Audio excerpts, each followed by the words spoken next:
is called homemade generator. This is actually an alternator. This is an old piece of bed frame I picked off the street many years ago. This generator is for a 1978 K5 Blazer. It's a fairly decent generator. My mom and dad bought it for me for my birthday for this project because I kept trying to make this as free a project as possible.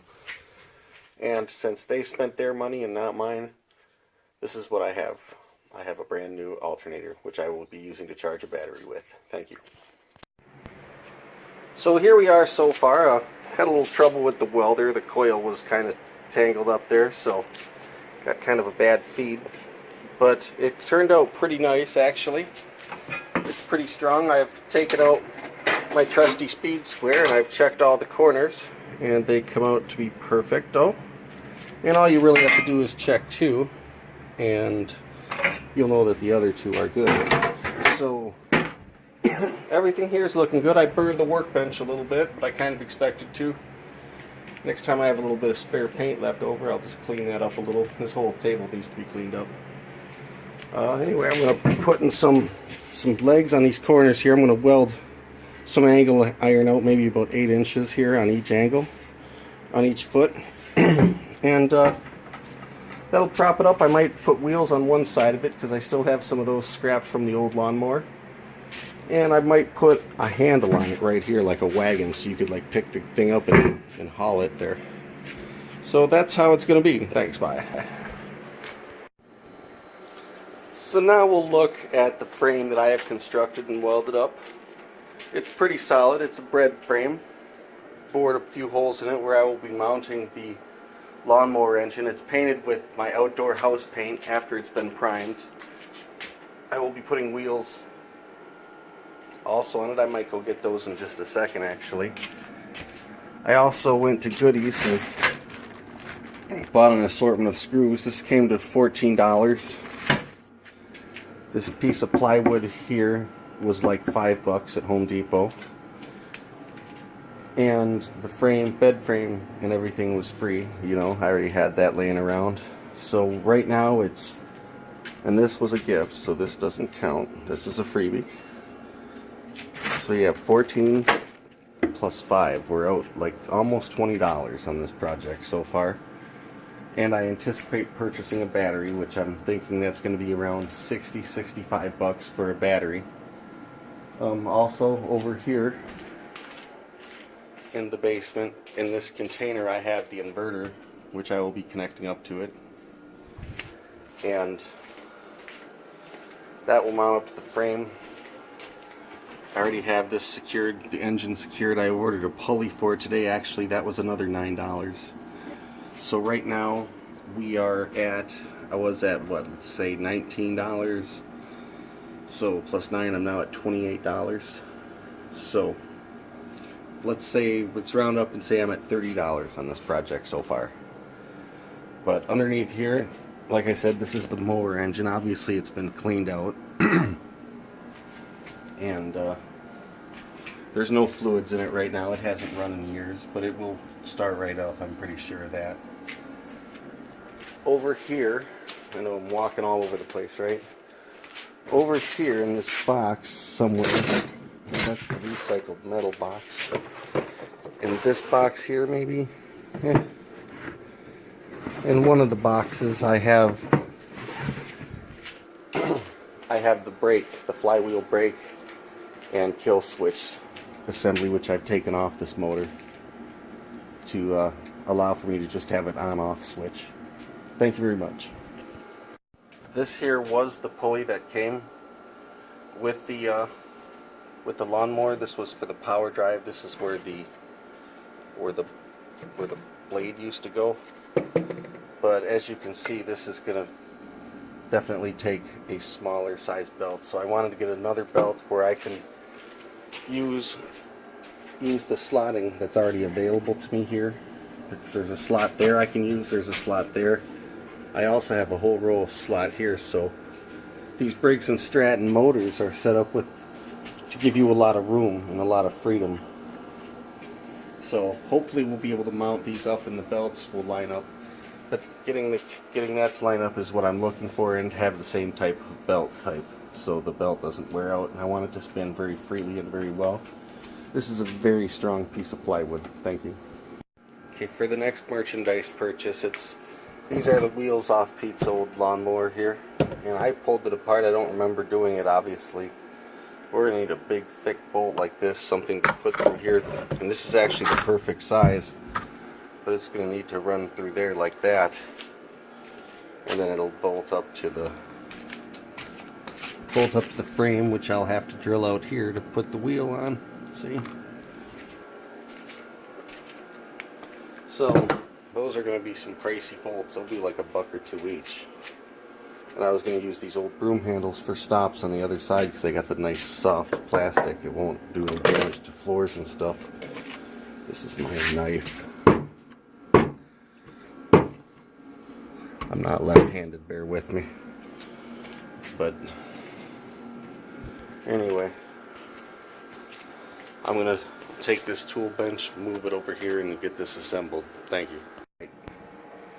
Hello everyone. So now I've gotten the screws and the holes drilled to mount this in. If you can see real carefully, I put spacer washers in because there's a slight gap here with the way this was welded. The motor is completely mounted down, as I think you already knew. To bolt all of these in place, I've got washers on each end I will be placing, and I'm using a nylon jam nut in order to make sure it doesn't vibrate loose. This motor will generate quite a bit of vibration. Thank you. Thank you very much. Also, these are the wheels that I will be putting on. Thank you. So as you can see, after doing some 10th grade geometry, I've developed an area where the alternator will slide so it will become adjustable. Get a little carried away there. I'm going to cut it out now. Thank you. Thank you very much.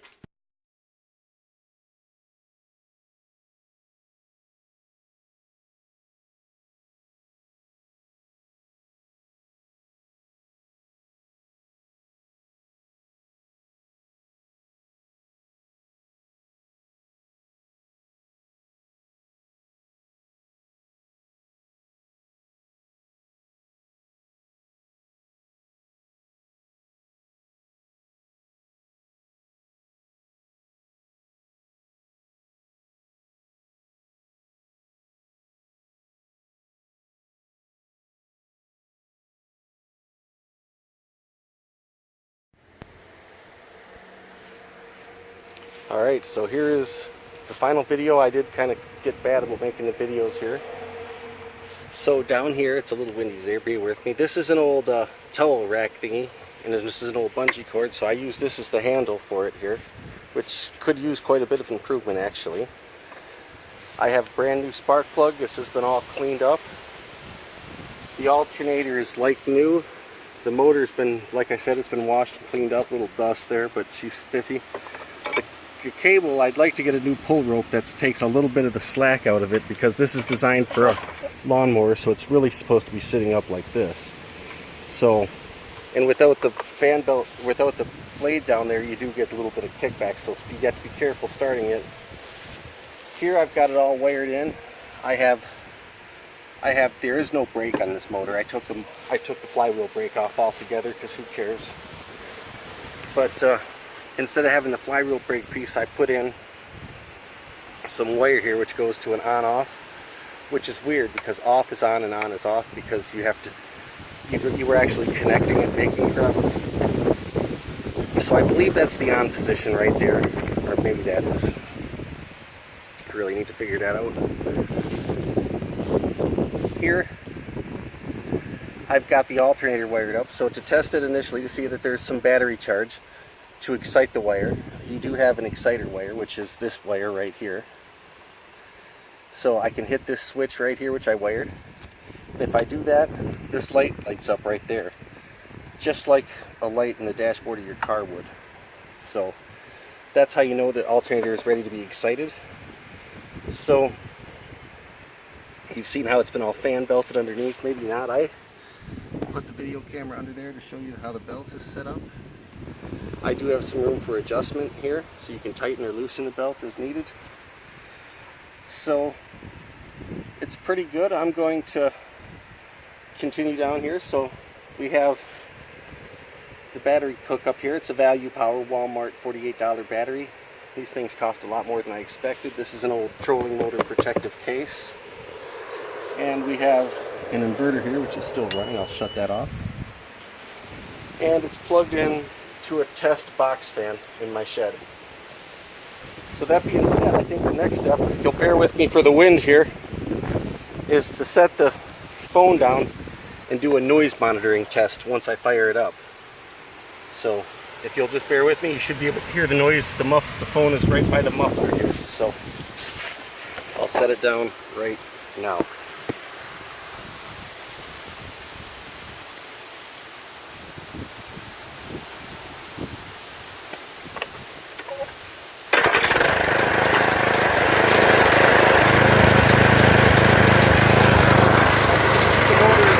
Running, and I am going to activate the alternator.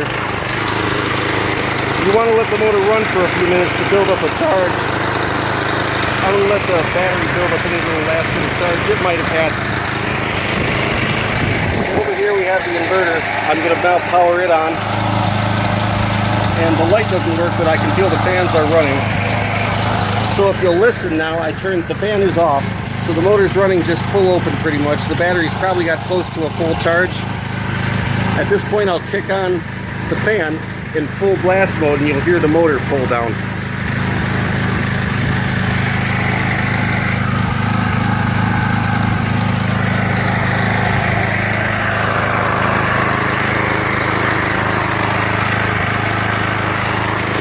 Actually, I didn't hear that pull down too hard there, but it is running pretty solid.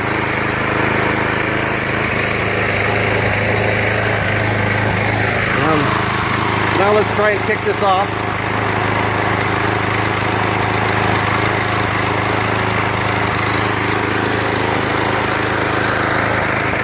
Boss is running strong right now. And then here, if I kick this off, then the light goes on. Thank you.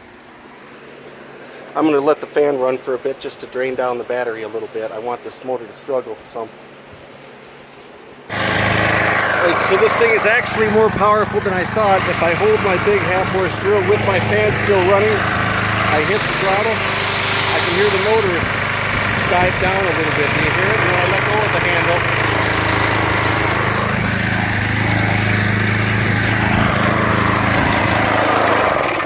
so based on what I've seen here, I call this an absolute success. At this point, I'm just going to wire up my gauge here, my little voltage gauge, so I'll know for sure. Thanks. One thing you'll notice there too on my lawnmower, the front wheels are looking pretty beat these days. So I might go to the hardware store and get some new lawnmower wheels and put front wheels on this lawnmower. Or whatever you call this generator, alternator thing. Thanks, bye. So this is going to be it for today, just about.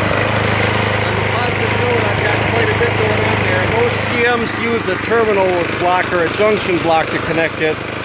For simplicity of space, I'm running it all right off the alternator hot lead. So I can look here, it should be about 14 volts. It's running pretty good at 14 right now. I've got the fan there kicking away. It's going a lot faster than the camera shows. So that being said, it's going pretty smooth here. And I'll shut it off. And that light goes back on like the dashboard light there, saying that she's out. So I think this is a highly successful build. I'm just going to put some of these band ties on and clean some of these wires up a little. Hello, we're Mike. Thank you. Now I would like to take a moment and go through my Thriftometer spreadsheet for the generator project, which also is known as the generator edition. As the disclaimer here says, I don't count my labor. This was an experimental project, so in no particular order, I have the items listed here. I have the quantities, the unit cost. Many are estimated, other costs are rounded. This is a very close estimate. So when I look at all of this together, you know, it comes to $141 total that this project cost, which I have to be honest with you, I'm over budget. I was thinking it was gonna be exactly half that. I was thinking it'd be about 70. I did not realize that batteries cost so much. So that being said, if you'd like to pause the video and take a look at my items on the Thriftometer spreadsheet, I encourage you to do so at this time. Thank you. Thank you very much, and have a good day, and hopefully you don't have a hurricane because you probably don't have a generator. Ha ha.